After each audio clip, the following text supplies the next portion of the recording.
Welcome to the Darkstream. Vox Day. voxday.blogspot.com. Sorry I'm late. Had some issues to deal with. As you may know, we have a situation with Indiegogo, so we had a little work to do on that. Everything's cool. Everything's good. But I'm a little late. So, welcome to the Reprehensibles. Welcome to the VFM, to the Dread Ilk, and to the Bears. Some good news on several fronts first. I have word from the Methodists that they have successfully dealt with the challenge from the liberals in the denomination and apparently spanked them thoroughly with the help of their Christian brothers from Africa, which is cool. Better late than never. Exactly. William Perdomo has a super chat that is very much on point. Hey Vox, finished Burry's book. It's smacked of Harris, complete with changing definitions to excuse the French terror. Seems the purpose of freedom of speech is to bring down God, nothing more. We're going to get to that. In fact, I know a lot of you are probably reeling in a little bit of intellectual shock with regards to the idea that freedom of speech is not a right, but I'm going to demonstrate it to you and demonstrate it to you conclusively. Secondly, I'm happy to be able to announce that Chuck Dixon's Avalon #3 is now available in print, and it's our first alt hero / Avalon comic in the standard comic format. And what I'm particularly pleased about is that despite the fact that it's a little bit more expensive to produce it that way, we've managed to keep the price at $2.99 on the Castelia Direct store. And the other bit of good news that I wanted to pass on is if you are one of the Alt Hero backers, check your email tomorrow morning. We will be getting Alt Hero #6 out to you. And yes, we will have links to all the old ones in case you happen to misplace it.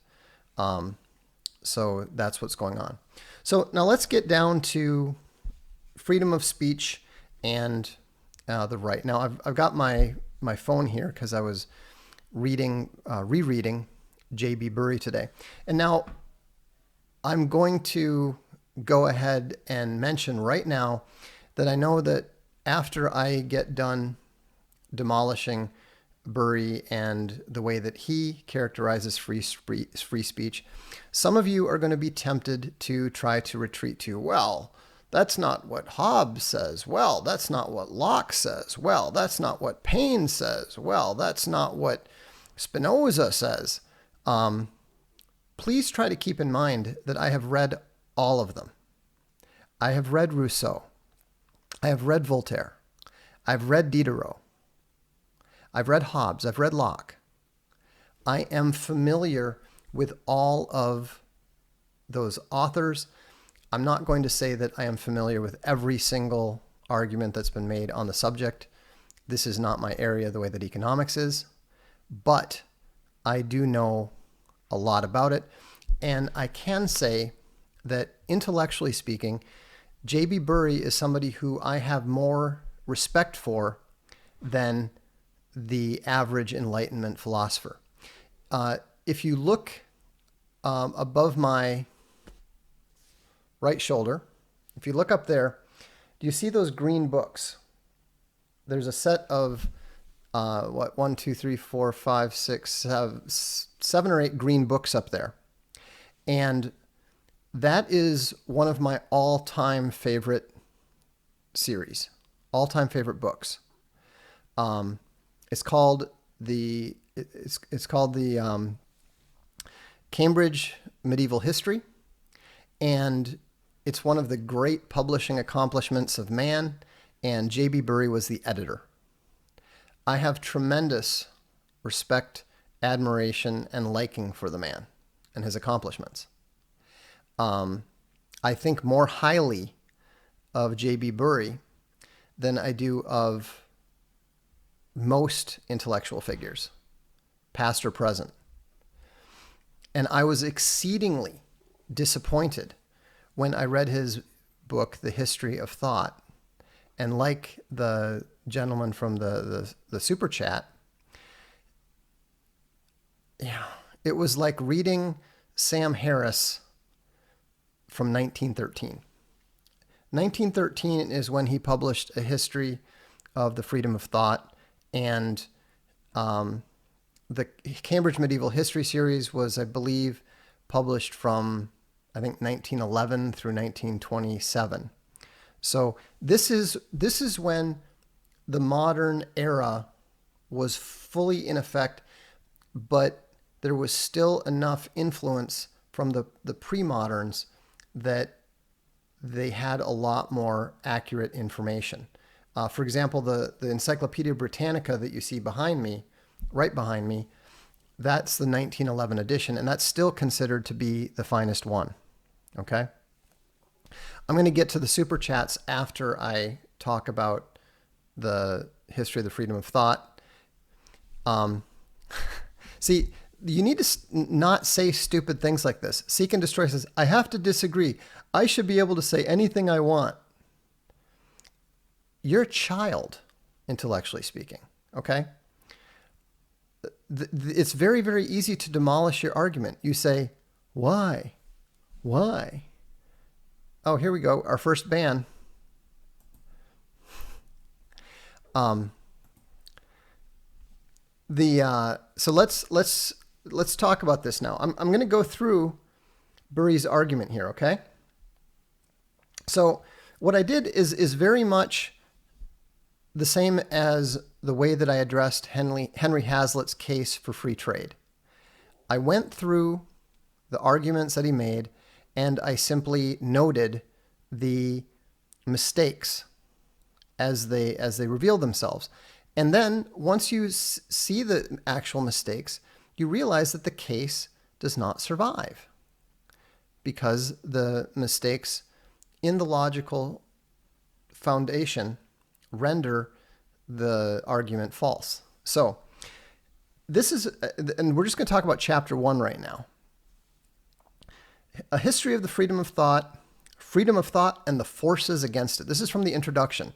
And so this is where he tries to lay the basis for it, okay?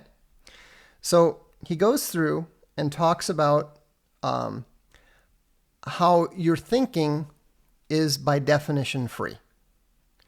Your thinking has to be free. This is, straight out of Martin Luther. Die Gedanken sind frei. The thoughts are free. And we're talking about the way that that's just a statement of fact. You have no ability to control my thoughts. You don't even know what they are. I have no ability to know or control your thoughts. So this is the given. This is the foundation of the argument, right? However, here's where it starts to go wrong. It is extremely difficult to hide thoughts that have any power over the mind. I think that's questionable, but he just said extremely difficult. He didn't say impossible, so we'll let it go. If a man's thinking leads him to call in questions and ideas and customs which regulate the behavior of those about him, to reject beliefs which they hold, it is almost impossible of him, if he is convinced of the truth of his own reasoning, to maintain his silence. Okay, this is definitely getting very questionable, right? Suddenly he's saying that, well, you don't have the ability to control your own tongue. So if you think something, then you cannot keep your mouth shut. He says some have preferred, like Socrates, some would prefer today to face death rather than conceal their thoughts. Well, fine. But here's where he goes wrong. Thus, freedom of thought in any valuable sense includes freedom of speech. Do you see the bait and switch that he made there? First, he said that he stated a fact. we'll talk about the syllogism.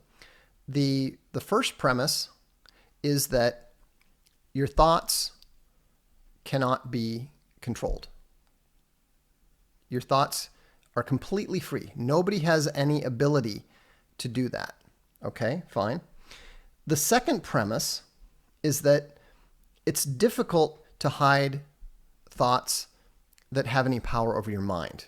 Okay, well, let's forget the whole power of your mind. The second premise is that you can't prevent your thoughts from becoming speech. I think that's false. He's couching it by saying, well, it's difficult. So then, from those two premises, he concludes, thus freedom of speech includes freedom of thought includes freedom of speech. That's not true. That is false. That is a illogical, incorrect syllogism. And so what he tries to do, he knows that he's wrong here, because he tries to disguise his false syllogism by saying, thus freedom of speech in any valuable sense includes freedom of thought in any valuable sense includes freedom of speech. That's a bait and switch. He's wrong. So right there, right from the very foundation, his argument is false. Now let's go on. At present, in most civilized countries, freedom of speech is taken as a matter of course and seems a perfectly simple thing. He's writing this back in 1913. Over 100 years ago, you could say that. It's no longer true. We're so accustomed to it that we look on it as a natural right. But this right has been acquired only in quite recent times. Okay, that's true. And the way to its attainment has lain through lakes of blood. That's totally false. None of these wars revolved around it. And then so he says, human societies have generally been opposed to the freedom of thoughts, or in other words, to new ideas. Again, false. What he tries to do is he tries to substitute new ideas for contradictory, dangerous, illegal, false ideas. So he's trying to create this very, very common argument that it's only conservatism and fear that causes people to wish to restrict speech. And of course, looking at this from the perspective 106 years later, we can see how completely wrong he was. So he goes on talking about the human brain, blah, blah, blah. It requires to rearrange your mind, new ideas and opinions which cast doubt on established beliefs and institutions seem evil because they are disagreeable. No. The problem with the idea of having sexual relations with little kids is not that it is new. The problem with pretending that two men can be married, or that a man is really a woman, the problem is not that they are new. They are not disagreeable because they are new. They're wrong because they are false. They're not even new. So he goes on and starts talking about the conservative instinct hardens into the conservative doctrine that the foundations of society are in danger by any alterations in the structure. Well, what have we learned? They are endangered. It's not a doctrine that attacking the foundations and the assumptions of a society and a culture will destroy the culture. It's what happens. We have seen it happen. We are witness to that process happening. He's trying to claim that something is false. We know that it's true. And he says, it is only recently that men have been abandoning the belief that the welfare of a state depends on the rigid stability and on the preservation of its traditions and institutions unchanged. Well, we're seeing even more. We're seeing people argue even more ridiculous ideas.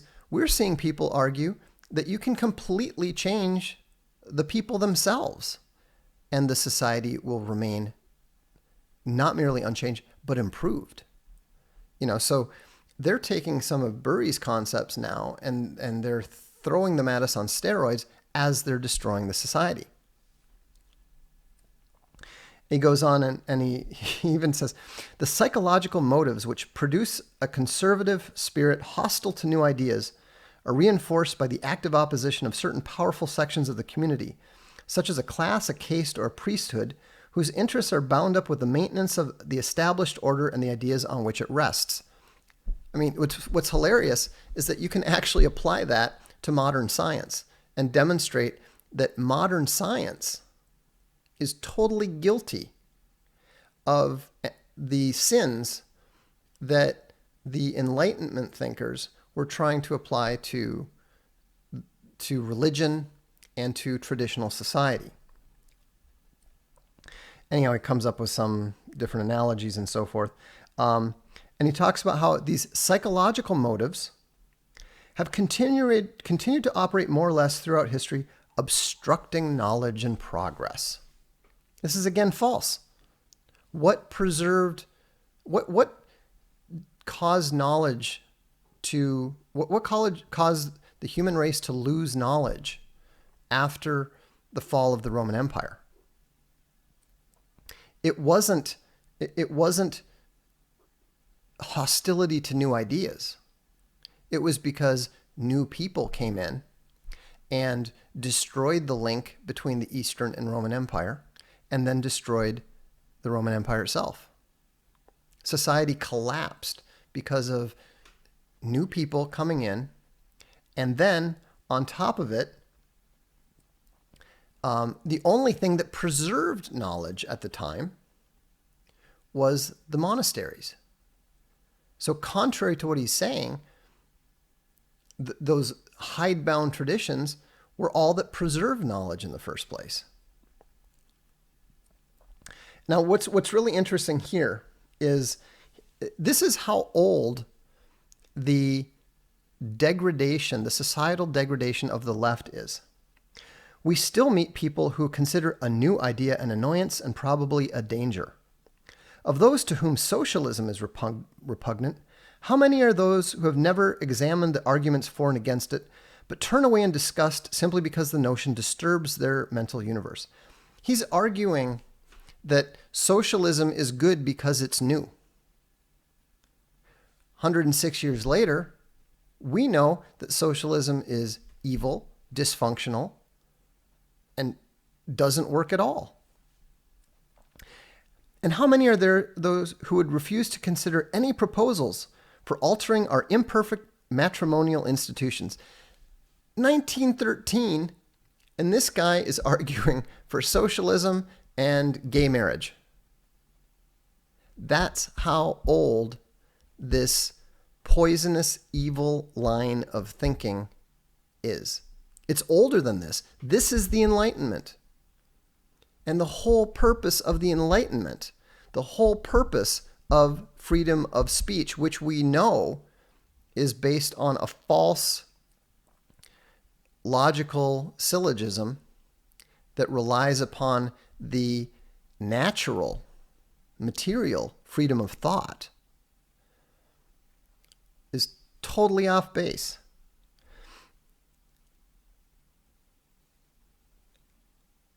And then it's interesting that now suddenly he begins to realize that, well, maybe there, here's what's interesting too. He actually denies the concept of natural rights. So what you see here is that a lot of you think that the freedom of speech is a natural right. And yet the people arguing for it do not believe in natural rights. It's just as hopelessly incoherent and nonsensical as a Jew who claims to be one of the chosen people, but doesn't believe in God? Chosen by whom? How can you be the chosen people if there was no one to choose you? How can you believe that freedom of speech is a natural right when it is constructed on a philosophy that does not believe in the existence of natural rights?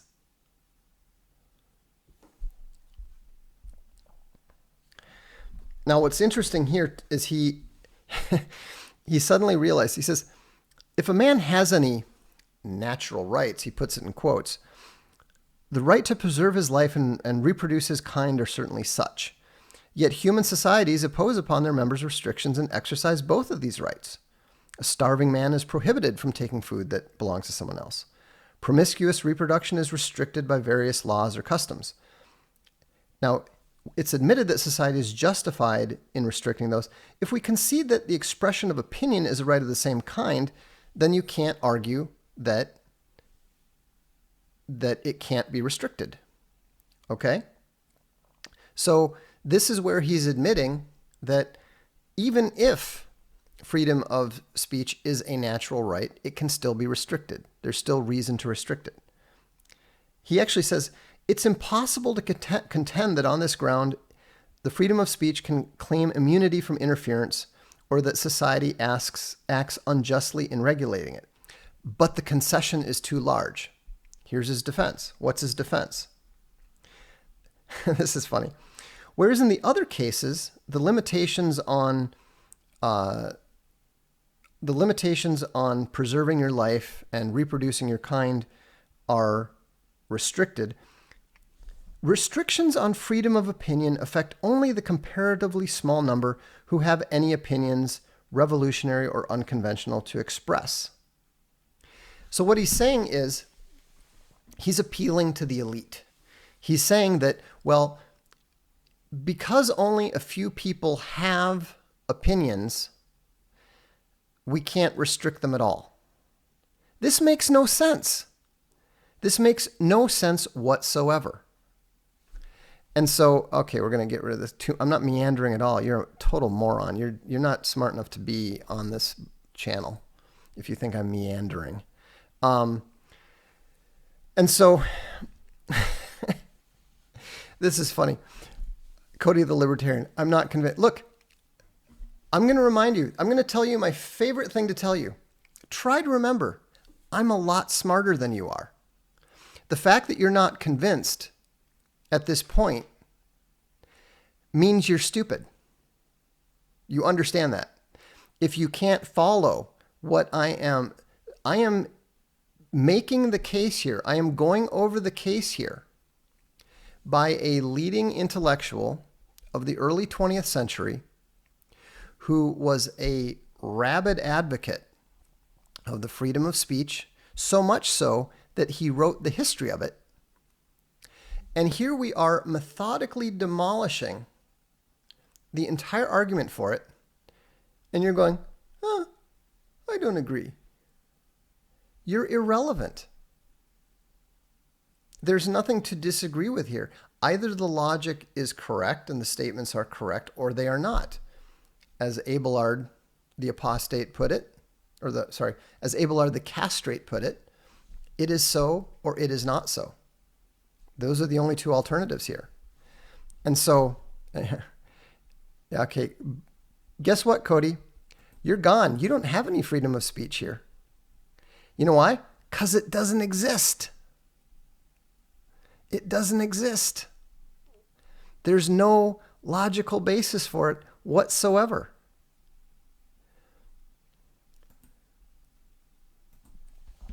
And so what you clearly don't understand is that you have been misled. You have been lied to. You don't even know the basis for what you believe. You believe that there's a right to freedom of speech for the same reason that I used to believe that the crust was the best part of the bread. Somebody told you that when you were young and you never ever thought about it. And I understand and I am sympathetic because I used to think the same way. because I never went back and looked into it. I never went back and read it. And so here he actually says, the truth is that no valid argument can be founded on the concept of natural rights. You got that? The guy who is defending the freedom of speech is saying that no valid argument can be founded on the conception of natural rights. So if you are saying that natural rights are why you have freedom of speech, your own defenders are telling you otherwise.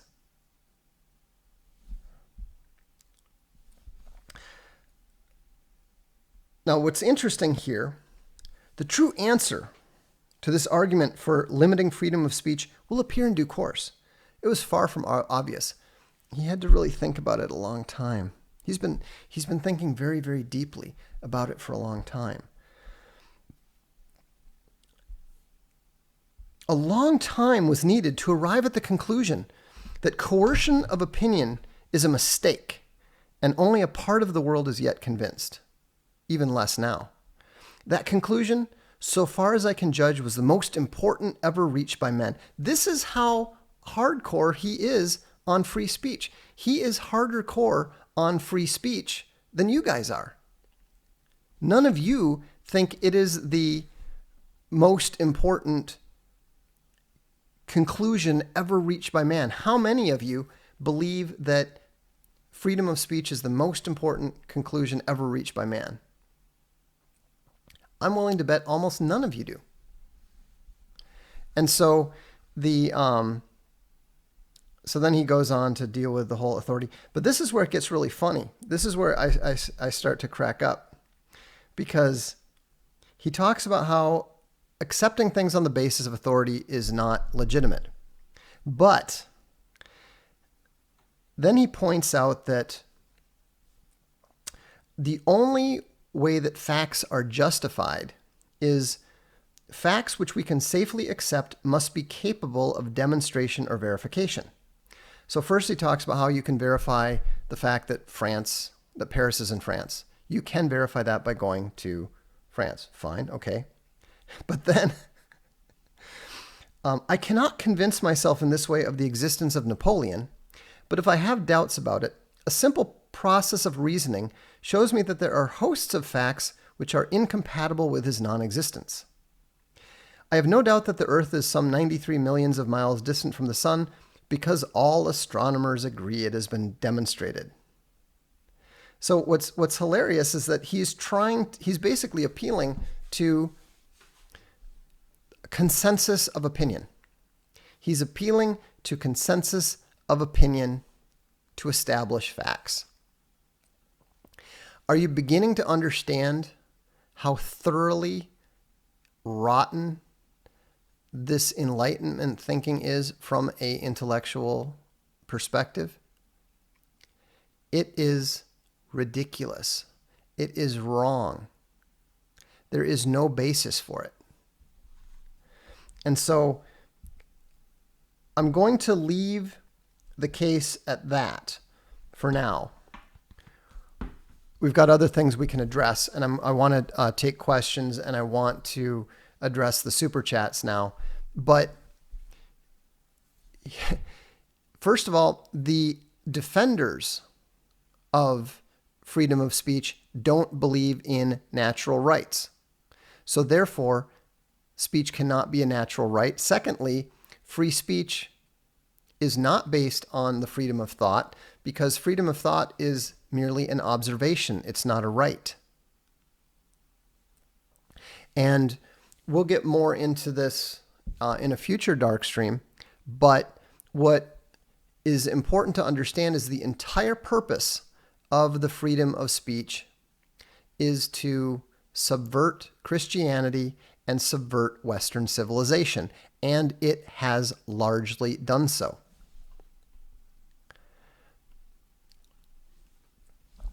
The preacher is also wrong. He says, speech is God's gift, and each man has the right and ability to speak. The very telling of truth requires it. That doesn't mean that you have the right to, I mean, as a Christian, you should understand that man does not have the right to blaspheme. Man does not have the right to lie. To do so is a sin. And so you cannot defend freedom of speech from a Christian perspective. Vox, have you read Samuel Rutherford's Lex Rex? I have not. I don't even know who he is. Paid PSA. If you take on the Supreme Dark Lord with rhetoric, you best not miss. Thank you. Yeah, I like to remind people that if you're going to try to affect me, if you're going to try to persuade me, if you're going to try to hurt my feelings with rhetoric, try to remember that I wrote 2 books on it. Freedom or War says the right to free speech is from man, but the will to communicate is from God. Okay. I mean, again, I think we've demonstrated that there is no right to free speech. It doesn't exist. The basis for it, the 2 bases that are most commonly given for it, are false. You know, you're welcome to go ahead and appeal to Locke, to appeal to Hobbes, to appeal to any of the other cases for it. It's not going to be a problem to deal with it. You have to remember, this is a guy who was more familiar with those thinkers than anybody here. We're not talking about somebody who was not a formidable intellect. We're talking about somebody who was a first-rate scholar, a very accomplished, very educated Oxford intellectual in the early 20th century. And so if you're going to try to play the whole bait and switch game of, well, you're only dealing with Burry's arguments, you're not dealing with fill in the blanks. You know, keep in mind, I've run into that ever since I took on the New Atheists. You know, you might want to try to consider that I'm not starting at the bottom here. I'm not saying I'm hitting the absolute top. You know, I haven't spent enough time to determine who has come up with the best arguments for freedom of speech, but I know that Burry spent a lot more time thinking about it than most, and he was a lot more enthusiastic about it than most. He believed it was the most important conclusion that man has ever reached. That's how seriously he took it. Anderson Paladin says, can we expect a book arguing against freedom of speech in the future? Distant future, maybe. I've got a novel to get finished. I've got another nonfiction book to finish. I'm a little bit busy. Chris Scheuer says, who then should decide what speech is allowed? Well, that's the challenge, isn't it? That's a different subject. We're just trying to discuss, to have a philosophical discussion to determine what the basis for freedom of speech is and the claim that it is a right. And we know that there is no convincing, logically sound Enlightenment case for it.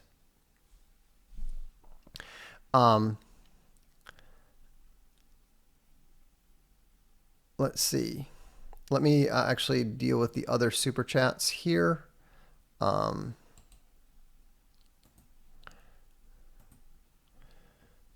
think I missed one last night too, so I'm going to deal with that. Okay. Even POWs find ways to communicate despite their captors' best efforts.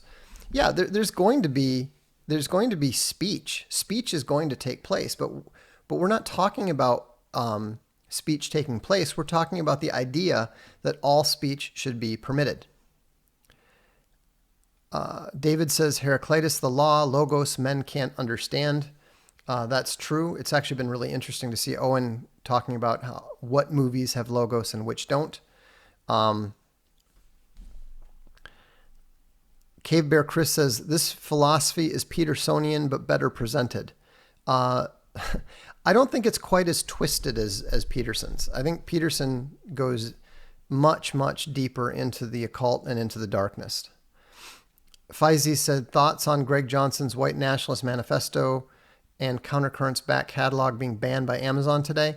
I think it'll be interesting to find out whether that's actually Amazon policy or whether it's just, as was the case with us, a single SJW abusing his position and using it to attack Greg Johnson's materials. We'll have to see how it turns out. I personally suspect that it's probably just an individual. William Perdomo says, Burry also leaves out the fact that language is an inherited medium. So your thoughts are not entirely yours, but are manifested by inherited language. That's a bit of a Chomskyite argument or approach to it, but it's not irrelevant. I don't think it's necessary, but I think it's irrelevant. Bear Goldsmithing says, pedos are why free speech is wrong. Isolate them. That's a rhetorical approach, but it points to the truth, which is why it's both funny and effective rhetoric.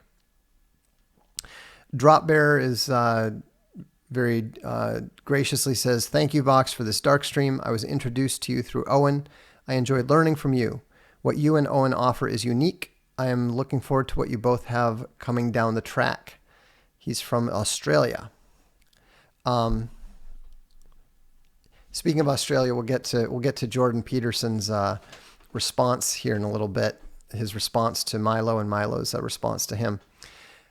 Unseen says, hey Vox, why do enlightened individuals always bring up the 30 Years' War when discussing Christianity and freedom of thought speech? Because that's one of the few wars that actually was directly affected by differing religions on the different sides. It's actually much less a religious war than most people understand. You actually had Catholics and Protestants allying with each other on both sides in much the same way that in the Crusader states you often had Christian princes and Muslim emirs allying against members of believers in their own religion. So I addressed this in The Irrational Atheist 11 years ago. That very little war has much to do with religion that isn't Islamic, and so that's why they point to the 30 Years' War, because that's one of the only religious wars that they can even point to. And it has nothing to do with the freedom of thought and speech. I'll repeat William Perdomo's other comment because it's you'll probably see how relevant it is now. He finished Burry's book, said it smacked of Sam Harris, complete with changing definitions to excuse the French terror. And it's true. Once you read the book, you will understand that the whole purpose of the freedom of speech is to not so much to bring down God, because that's not possible, but it is to have a negative impact on belief in God and the ability to protect traditional Christian Western civilization. The chat that I missed last time, it happened right after I ended it. Live Free or Die Bear says, Jordan Peterson always wants to be invited back to play another game. Pandering is inherent in his rules for life. Well, it has to be, because if survival is your definition of truth, then pandering is what you have to do in order to survive and get by. Eject says, Matt Sober learning stuff tonight. That's good. And I'll just check to see if any new ones came in before I go back. Freedom or War says, the best argument for it being a quote-unquote right is, can it be thwarted absolutely or just affect the volume? Well, that's appealing to the freedom of thought. But again, freedom of thought is not a right. Freedom of thought is a material reality.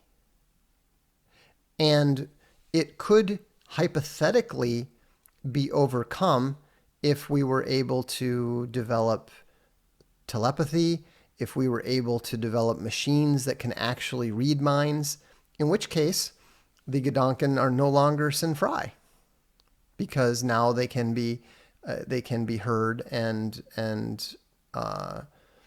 they're no longer hidden. But the interesting thing, if you think about it, is you're arguing, if you take the Burry's argument, you're arguing that the freedom of speech or the freedom of thought exists because it is hidden from others. Therefore, the freedom of speech is a right because it's not. I mean, the entire argument is totally illogical. Cave Bear Chris says, Vox, have you read Christianity and Liberalism by J. Gresham Machen? It was published in 1923, but is incredibly relevant now. Machen addresses free speech and the liberal shift in the faith. I have not read it, but it does sound incredibly relevant. I may have to check that out. Daniel Paulo says, have you noticed the new narrative? Yes, civilization is collapsing, but it's temporal exhaustion. Also, the I am European jumping in front of the parade maneuver by Guy Verhofstadt and the EU. Oh, yeah, I mean, but they've been pushing the whole European theme ever since, they started playing the Ode to Joy in 1999 when they were, going to be bringing in the euro. The whole temporal exhaustion, they know it's collapsing. They know that they chopped down the foundations and now the whole thing's falling down, but they don't want people to realize it because they know that the answer is muscular Christianity and strong nationalism, and that terrifies them. Never Alone Forever says, I've been looking forward to you further addressing this issue. Thank you. You're welcome. Anyway, I believe the right must be fixed, ending free market ideology, and able to rein in the left. Your thoughts? Yes, absolutely. The right has gone down the wrong road. Liberty is not the right. Liberty is not the truth.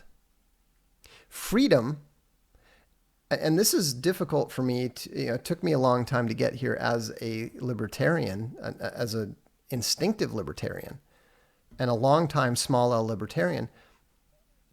The elevation of sovereign liberty is intrinsically and fundamentally satanic and is based on the concept of non serviam.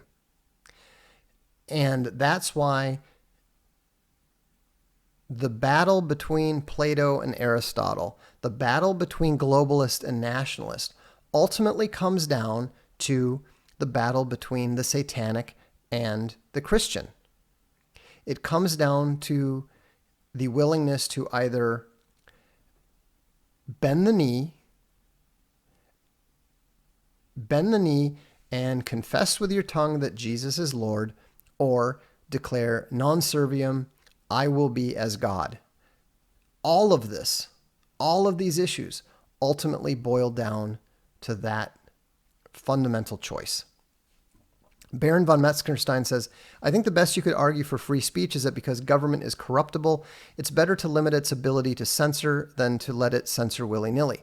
Well, that is a practical argument, and it is one that you can consider, but that's one that the free speech advocates don't want to make because the practical arguments always favor the traditionalists being permitted to censor speech and action for the benefit of the nation, for the benefit of the family, and so forth.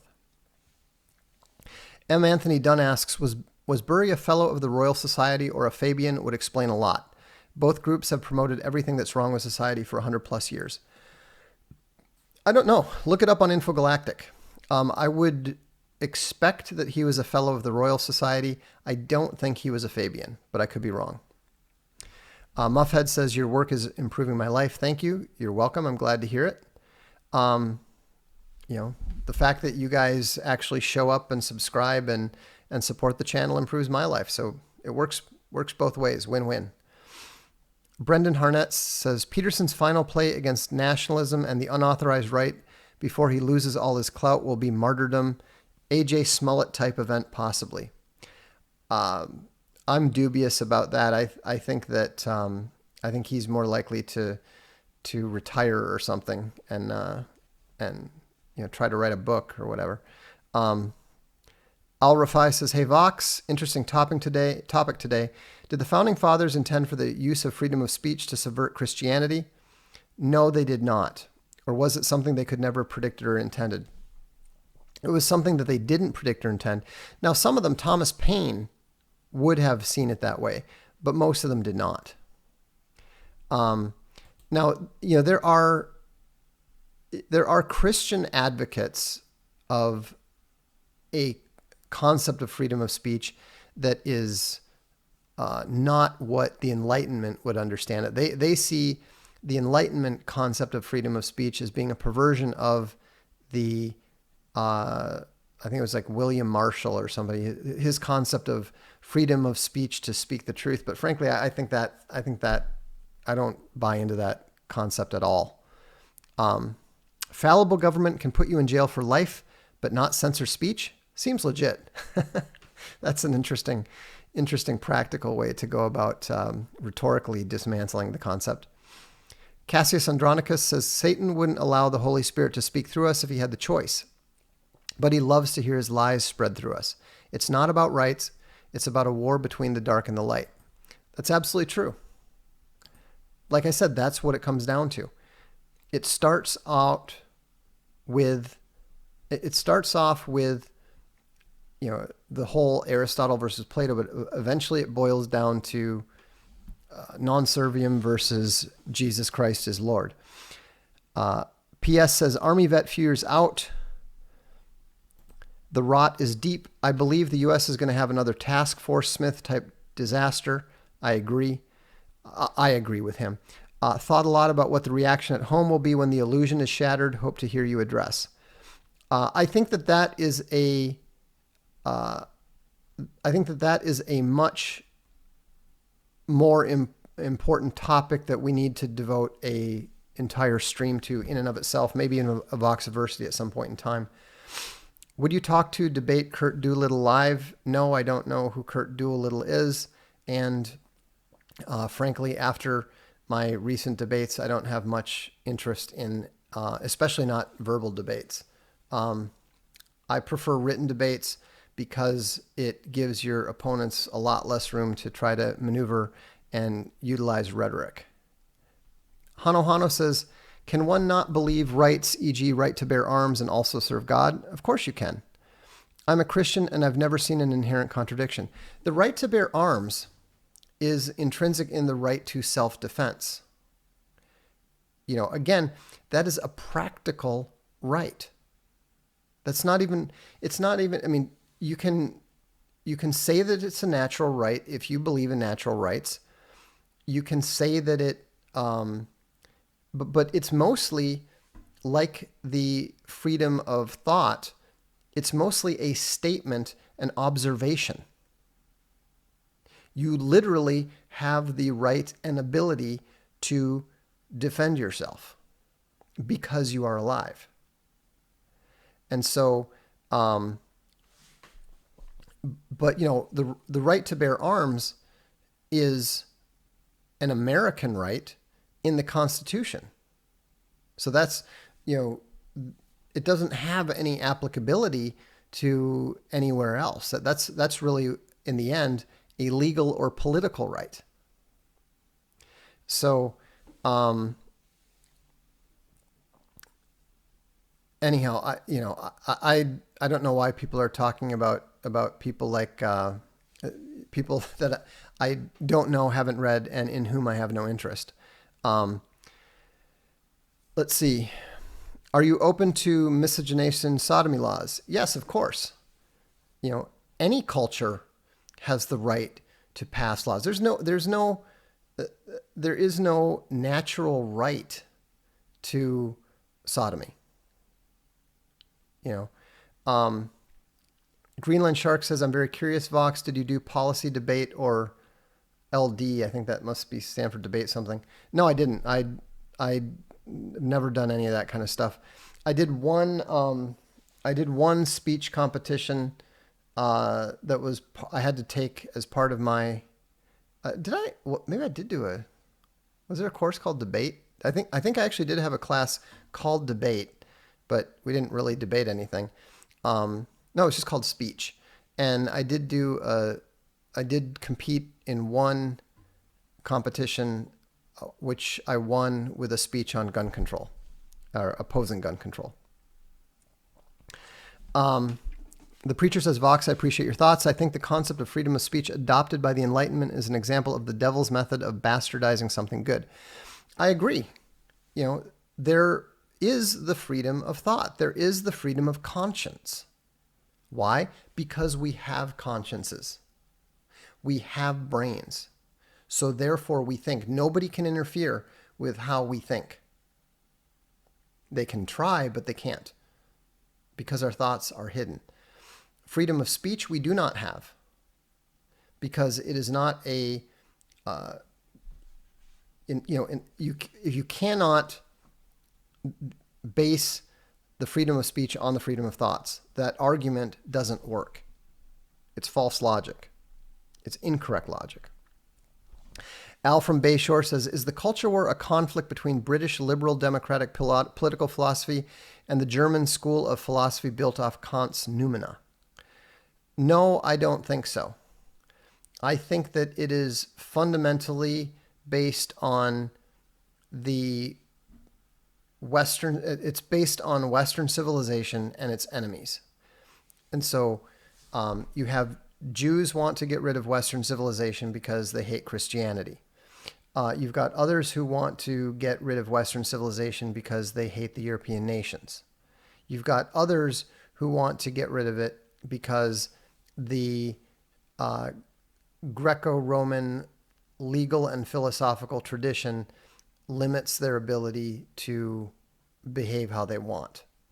And so there's multiple reasons, multiple factions that despise Western civilization and want to keep its fruits without keeping it itself. That's not possible, and that's why we're seeing everything fall apart. How do you know says, so weapons are an extension of the right to self-defense? No, but speech is not an extension of the right to free thought. Yes, because weapons are a form of defense. They're just an implementation. It's not an extension. Weapons are one way to apply the right to self-defense. Speech is not an aspect of thinking. The analogy does not hold. Pillar and Ground says, should Leviticus 20:13 be implemented today? If a man also lie with mankind as he lieth with a woman, he shall be surely put to death, and so forth. No, because we're not Hebrews. We also don't sacrifice goats at the temple. You're confusing the Old Testament with the New. Now, if a society chooses to make that a capital offense, that's up to the society. But there's no reason that a Christian, much less a non-Christian society, would apply Hebraic law.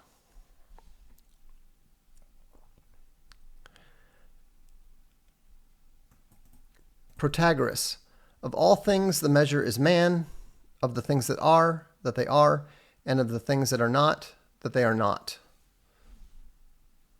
That is, I'll take your word for it. Adonai's judgment is right. The enemies want to keep the West's fruits without maintaining its roots. That's correct. And it won't work. And you see from these Enlightenment champions like J.B. Bury, you see how foolish, how illogical their thoughts are. Crazy Willie says, y'all realize Christ is a fictional character, right? No, he's not. Why not worship the dozen or so other figures that have the same story as Christ? Christ is copy-pasted. Yeah, that's like atheist talking points from the 1950s. You're completely wrong. If you actually know the story of Buddha, if you actually know the story of Mithras, of any of those things that are claimed to be Christ figures, you quickly see that it's just not true. Never Alone Forever says, will you take Nietzsche to the cleaners? Kurt Doolittle is the man behind propertarianism. He has been causing a stir going after critics. He wants revolution against the government.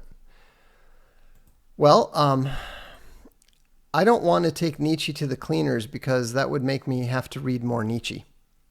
And I find Nietzsche almost, or Nietzsche, if you prefer, I find him almost entirely unreadable. It's just pompous, bombastic nonsense for the most part. My favorite takedown is Robert Anton Wilson, who talks about Nietzsche contemplating the spider in the moonlight and then contemplating an infinity of Nietzsche's contemplating an infinity of spiders under an infinity of moons. And he reaches the conclusion, Nietzsche masturbates too much. Thomas Tefferson says, Vox, when you say a society has a right to pass any laws and criminalize what it will, that sounds like moral relativism on a societal level. No, it doesn't, because societies aren't moral. That's you're confusing. A society cannot be moral. A stone cannot be moral. This chair cannot be moral or immoral. So a society will impose the cultures and traditions that it prefers. Only a religious society is going to make its decisions based on moral questions. Mike C says, Vox, why do the oligarchs constantly push specifically black male, white female race mixing in every form of visual medium? Sick of this crap, man. Everybody's sick of it. It's total fiction, total nonsense. And my idea is that they want to destroy the family, and the least stable family is the black male, white female mix. As a general rule, black men do not support families. They do not support their wives. They do not support their children. I'm a little bit dubious about the study that was published by a black female social scientist, but she actually claimed that 98% of black men do not support the mothers of their children financially. And the lowest proportion was black men with white women. Interestingly enough, and this may explain why they don't show it as much, the white male, black female combination is actually one of the more stable combinations. They're actually less likely to get divorced than a white male, white female combination.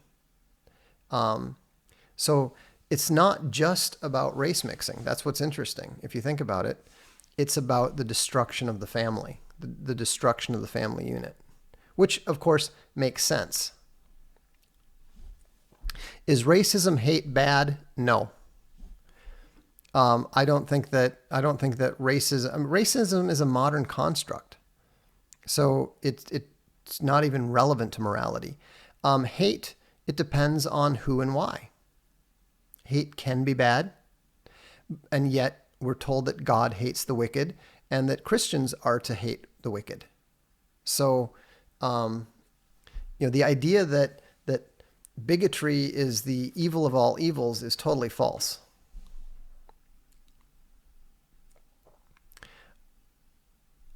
So, all right, well, thank you so much for tuning in. I hope you found this to be interesting. And at least, even if you don't agree with me, I would encourage you to open your mind and think about it.